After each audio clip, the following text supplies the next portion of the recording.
both of you doing? Hi, Margaret. Hi, Ken. Hi. Hi, great. Thank you. I wanted to ask you guys, because both of your characters, they put a smile on my face, whether Margaret was your character and her skepticism on love, or Ken just being like the best friend that anyone could ask for in times of need. But you spent your careers really making other people smile and laugh. And I wanted to know for you specifically, what do you do like to make yourself smile? Like, especially if you're going through a tough time, like what do you personally do? And Margaret, we Um, can start. I like to watch dog videos on TikTok. To me, that's like a really simple way to have joy. And really, it's very easy and it's very accessible. I'm not mad at that. I'm here for that. Yeah. Yeah, it's good. It's good. And Kim, what about you? We during it's actually right before the quarantine, and we did not know this was coming, but we had gotten a dog for the first time. We got a golden doodle, and it was just kind of with all the free time that we had during the quarantine, just to spend that, to give us a lovely routine, and then B, just to, for me, it's the first time I've ever had a dog, and it's just spending time with Mocha has just been, and with the kids, we have kids as well. Spending time with Mocha, it's been a lot of fun. See, now you're making me miss my dog because when I was watching the film and we see the space dog, I had a chow chow called a Blue. I was just like, oh my goodness, I miss him so much. But no, like seriously, if everyone knew, like dogs would really make you happy. So really is a True. perfect best friend. So Mhm. I did want to ask you, when I was growing up and I would watch a lot of animated films, especially centered around Asian culture, as I got older, I started to really research who was voicing these characters. And I will always be discouraged to find that they weren't Asian voice actors. And I wanted to ask you specifically, do you think that we've really come far in terms of diversity? Because we have this amazing movie with an Asian cast voicing these characters, but I think it's really important to make sure we have those who understand and have lived with Asian culture, have grown up and experienced that. So Ken, we can start with you. Like, do you think that we've come far in this space, or do you think we still have a lot of work to do?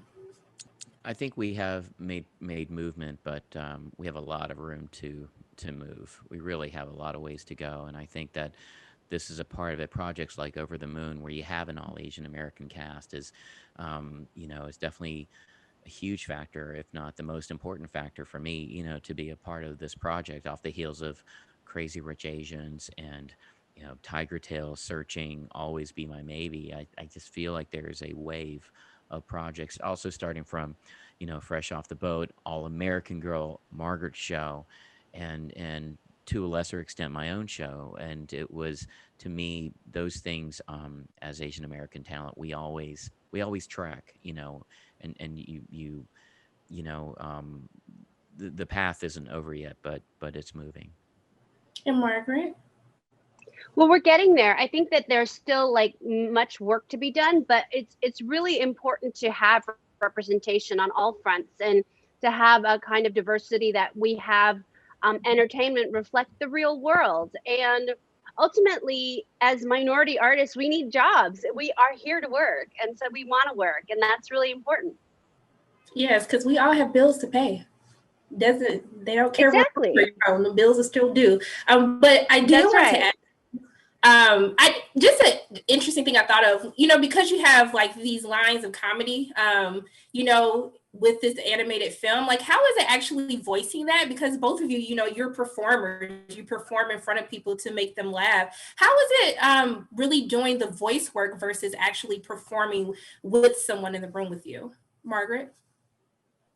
It's interesting because it's like you tell a joke and then people laugh like 2 years later. So it's really weird. You kind of have to trust that it's going to be there. But that's why, we work with such great people. Everybody that was on this project is so amazing.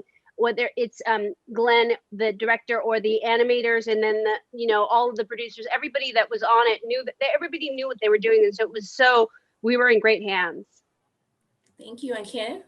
Yeah, it's more of an inward journey. I mean, to your point, if you're doing live action, acting, or performing in front of a crowd, you have that external stimuli to kind of react to. But when you're doing voiceover acting, you really have to rely on your own imagination to kind of create your own reactions.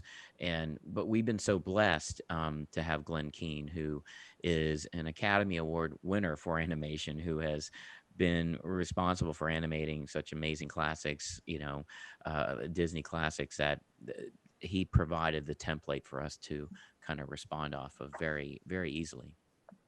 Well, thank you so much for talking with me today. I truly appreciate it. I hope you have a great day. Thank you so Thank much. you. You bye.